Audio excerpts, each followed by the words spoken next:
నా పేరు నాగేంద్ర. పవన్ కళ్యాణ్ గారి పరిపాలన ఎలా ఉంది? గతంలో 5 మంది డిప్యూటీ సీఎంలు ఉన్నారు వైఎస్ఆర్సీపీ ప్రభుత్వంలో.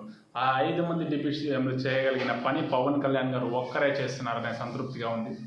అంతేకాకుండా ఆయన 5 శాఖలకు సంబంధించి కూడా ఆయన పరిపాలన ఎలా ఉందని ఒకసారి చూస్తే, పంచాయతీరాజ్ కావచ్చు, తర్వాత అటవీ పర్యావరణం కావచ్చు, సైన్స్ అండ్ టెక్నాలజీ కావచ్చు, ఈ అన్ని శాఖలకు సంబంధించి ఆయన రివ్యూ మీటింగ్లు చేశారు. ప్రతి ఫైలు కూలంకషంగా చర్చించారు. గతంలో జరిగిన అవకతవకల గురించి చర్చించారు. గతంలో జరిగిన అవకతవకల నుంచి భవిష్యత్తులో జరగాల్సిన కార్యాచరణ అధికారులకు దిశానిర్దేశించారు. అంతేకాకుండా ఈ శాఖలకు సంబంధించినవి కాకుండా మిగతా అడ్మినిస్ట్రేషన్ కూడా ఎక్కడ ఏ సమస్య ఉన్నా పవన్ కళ్యాణ్ గారి దగ్గరకు వస్తుంది. ఈ మధ్యకాలంలో గుంటూరులో ఒక అమ్మాయి 9 నెలల నుంచి మిస్ అయింది, కనబడడం లేదని వాళ్ళ తల్లిదండ్రులు పవన్ కళ్యాణ్ గారిని వేడుకుంటే ఆయన ఇమ్మీడియట్గా అప్పటికప్పుడు పోలీస్ డిపార్ట్మెంట్తో మాట్లాడి, అప్పటికప్పుడు ఆ సిఐ గారితో మాట్లాడి, ఎస్పీ గారితో మాట్లాడి 7 రోజుల్లో జమ్మూ కాశ్మీర్లో వాళ్ళని పట్టుకోవడం జరిగింది. అంతేకాకుండా అలాంటి సంఘటనే నెల్లిమర్లలో ఒకటి జరిగింది.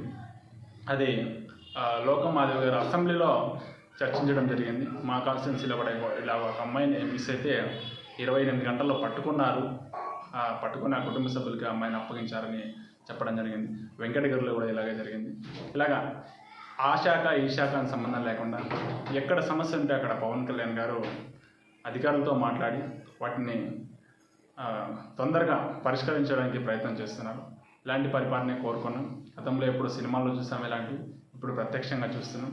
అది కూడా జనసేన పార్టీ మా నాయకుడు పవన్ కళ్యాణ్ గారు చేయడం మరీ సంతోషకరం. Thank you.